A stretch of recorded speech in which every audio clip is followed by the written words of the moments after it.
안녕하세요. 은혜샘교회 성도 여러분, 최선종 목사입니다. 오늘은 창세기 어떻게 읽을 것인가 라는 주제를 가지고 창세기에 대해 간략히 살펴보도록 하겠습니다. 네, 이 강의는 담임 목사님께서 2020년 1월 12일 주일 오후에 창세기 어떻게 읽을 것인가에 대한 강의를 하신 적이 있는데 그 강의를 요약한 겁니다. 교회 홈페이지에 들어가시면 풀 버전을 보실 수 있습니다. 어, 우리가 작년이죠, 이제 2020년에 또 성경을 읽었고 올해 2021년에도 성경을 읽어가고 있는데 그때 이제 담임 목사님께서 강의를 참 잘 해주셔가지고 그것을 제가 정리를 해서 가르쳐 드리는 게 좋겠다 싶어서 이렇게 강의를 준비하게 됐고요. 혹시 이 강의를 들으시면서 잘 이해가 되지 않는 부분이 있으시거나 더 자세한 설명을 듣고 싶으신 분은 설교를 찾아서 들으시면 큰 도움을 얻으실 수 있을 거라 생각합니다. 네, 그러면 이제 시작하려고 하는데요. 다음 네 가지 순서를 통해 진행하도록 하겠습니다. 창세기에 대해서 먼저 간략하게 얘기를 하고요. 창세기의 구조를 살핀 다음에 창세기의 특징을 살피고 창세기를 어떠한 관점으로 바라보아야 할 것인지에 대해서 정리하도록 하겠습니다. 창세기는 시작의 책이라고도 할 수 있습니다. 창세기에는 많은 시작들, 어쩌면 세상 모든 것의 시작에 대해서 얘기하고 있기 때문입니다. 먼저는 우주 만물이 어떻게 발생하게 되었는지에 대해서 얘기를 하죠. 태초에 하나님이 천지를 창조하셨다. 하늘, 공간을 창조하셨고 땅, 물질을 창조하셨다라고 얘기를 합니다. 또 시간도 창조하신 거죠. 사람에 대해서도 얘기를 합니다. 사람이 어떻게 생겨났는가?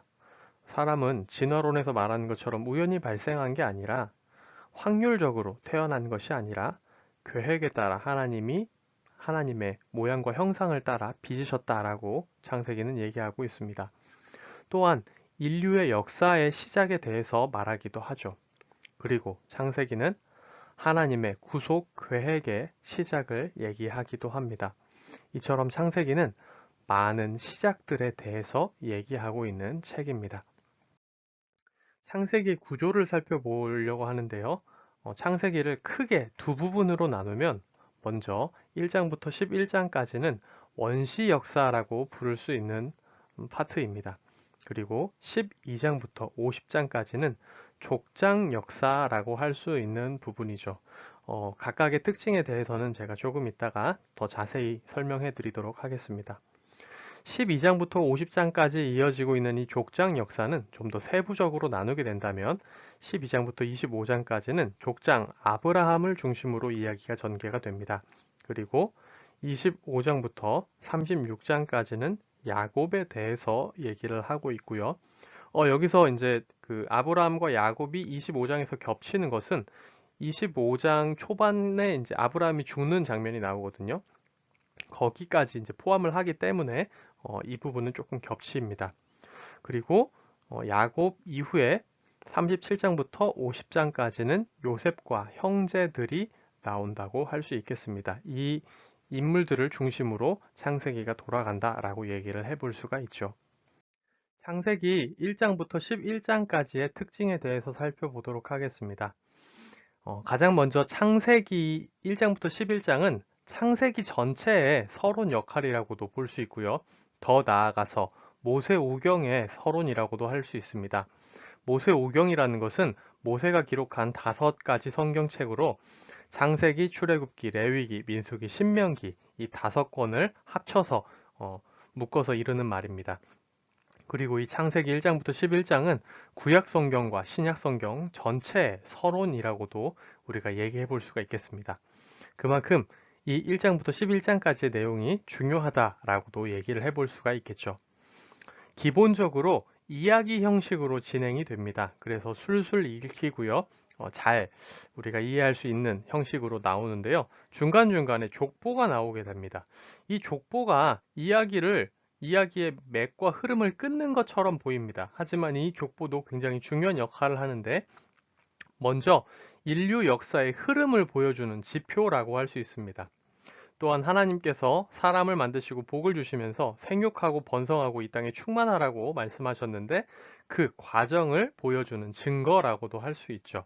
그렇기 때문에 우리가 족보를 볼 때는 왜 이 의미 없고 지루한 게 나오지? 라고 보기보다는 이러한 생각을 가지고 족보를 바라보면 더 좋을 것 같습니다.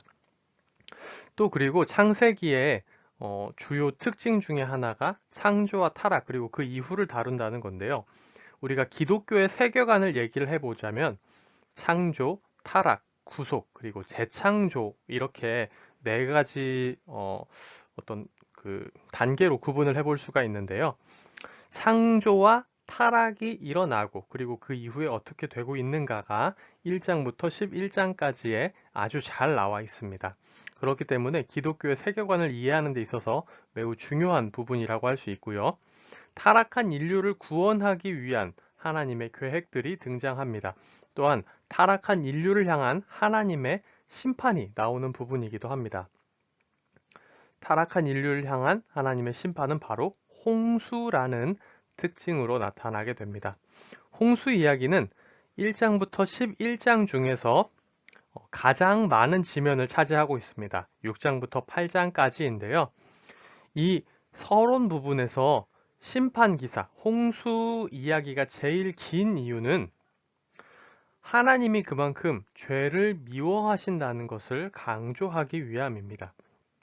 또한 우리가 1장부터 11장까지의 특징을 살펴볼 때 예배가 두 번이 나오는데요. 아벨이 드리는 예배와 노아가 드리는 예배가 나오는데 이 두 예배가 저주 사이에 끼워져서 나옵니다.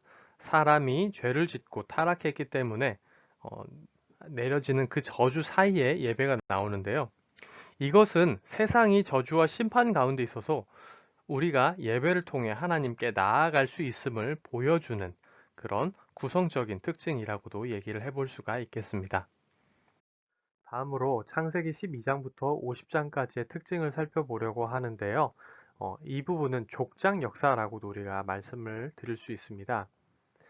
창세기 전체를 바라보면 아담, 노아, 아브라함, 야곱, 요셉 이처럼 한 사람을 중심으로 주요 이야기가 전개되는 것을 확인해 볼 수가 있는데 12장부터 50장은 아브라함과 야곱과 요셉이 주요 인물로 등장합니다.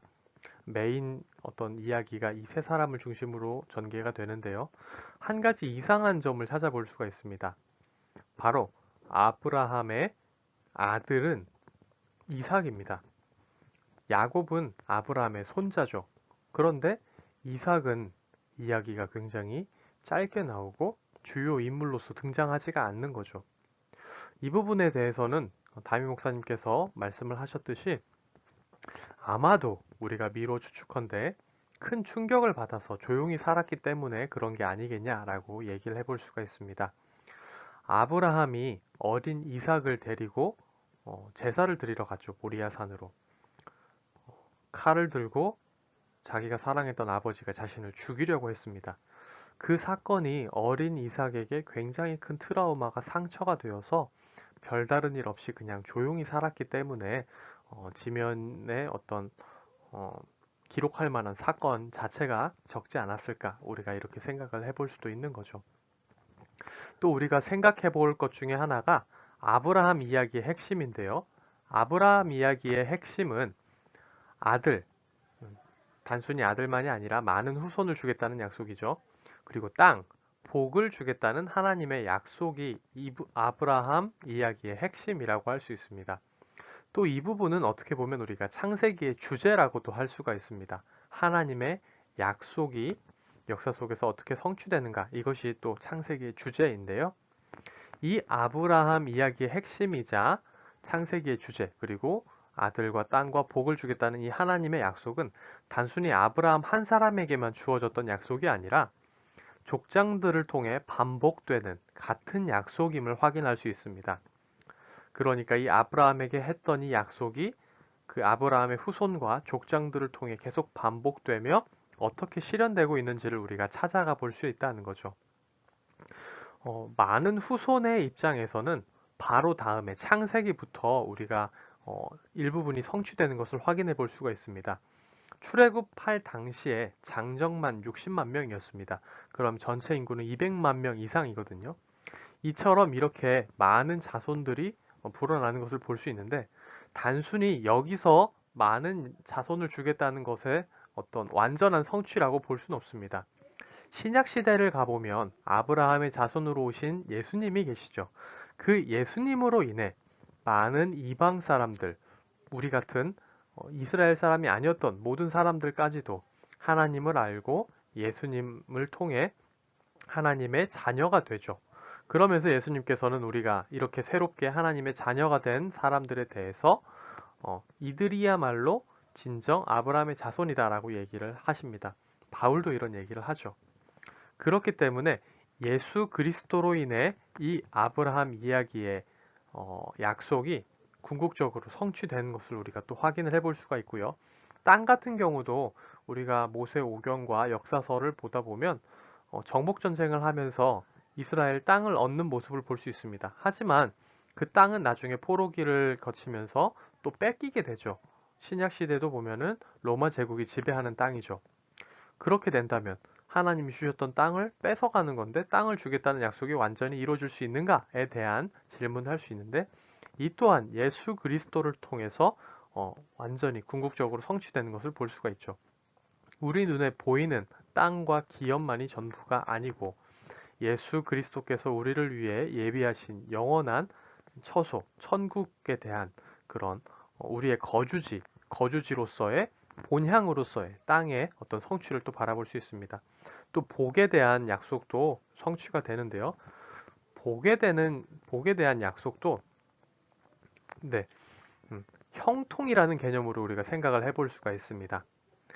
성경에서 말하는 형통이라는 것은 사업이 잘 되고 돈을 많이 벌고 뭔가 하는 일마다 다 잘 되고 그것을 형통이라고 말하지 않습니다. 성경에서 형통의 기준은 하나님이 그 사람과 함께 하시느냐, 함께 하지 않으시냐에 대해서 얘기를 하고 있죠. 그래서 감옥에 갇힌 요셉에 대해서 그가 형통하였다라고 표현을 하는 이유가 바로 여기에 있는 겁니다. 이 복, 형통의 복이라는 약속도 예수 그리스도를 통해 우리에게 완전히 성취가 되었죠. 예수 그리스도를 통해 우리 모든 성도들 안에는 성령 하나님께서 내주하고 계시죠. 그리고 우리와 늘 함께 하십니다. 세상 끝날까지 우리와 함께 하시겠다고 예수님이 약속해 주셨죠.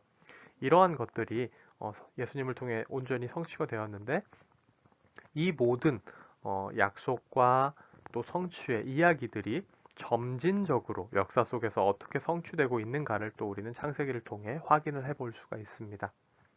마지막으로 창세기를 읽을 때 필요한 관점에 대한 이야기를 하려고 하는데요. 앞에서 우리가 좀 전에 창세기 12장과 50장까지의 특징을 얘기하면서도 제가 한번 언급을 했던 내용이기도 합니다. 우리는 창세기를 읽을 때 역사적 관점을 가지고 창세기를 읽어가야 하는데요. 역사적 관점을 가지고 읽어간다는 것은 역사적으로 하나님의 약속이 어떻게 성취되어 가는가를 생각해 가면서 염두에 두면서 읽어가는 것을 얘기합니다. 이것들을 확인해 가면서 읽는 것이 바로 역사적 관점으로 성경을 읽는 것이다 라고 얘기를 해볼 수가 있겠죠. 우리가 좀 전에도 얘기했었죠. 창세기의 주제는 약속이고 역사 속에서 어떻게 성취되고 있는가 라고 얘기를 했습니다. 이 창세기의 주제와 관련 지어서 역사적 관점을 가지고 창세기를 읽어가는 것이 창세기를 우리가 온전히 똑바로 이해하는 키라고 해볼 수가 있겠습니다. 그렇지만 비단 창세기를 읽을 때에만 이 역사적 관점이 필요한 게 아니고요. 사실 성경 전체를 볼 때도 해당되는 관점이라고 할 수 있습니다. 우리는 성경 전체를 아까 우리가 좀 전에 얘기했듯이 예수 그리스도를 통해 창세기에서 성경의 첫 권에서 하신 약속이 어떻게 신약 성경 예수 그리스도의 오심으로 인해 완전히 완성이 되었는가를 역사적으로 또 확인해 볼 수 있듯이 성경 전체 신약을 바라볼 때도 이 역사적 관점을 가지고 성경을 바라보고 접근하는 것이 우리에게 필요하죠. 그렇기 때문에 우리가 맨 처음에 말씀을 드린 것처럼 창세기가 성경 전체의 서론 역할도 할 수 있는 것입니다. 이렇게 우리가 성경을 창세기를 읽어간다면 큰 문제는 없을 거라 생각합니다. 이것으로 창세기 어떻게 읽을 것인가는 마무리가 되고요. 저는 출애굽기 어떻게 읽을 것인가로 다시 돌아오도록 하겠습니다. 안녕히 계세요.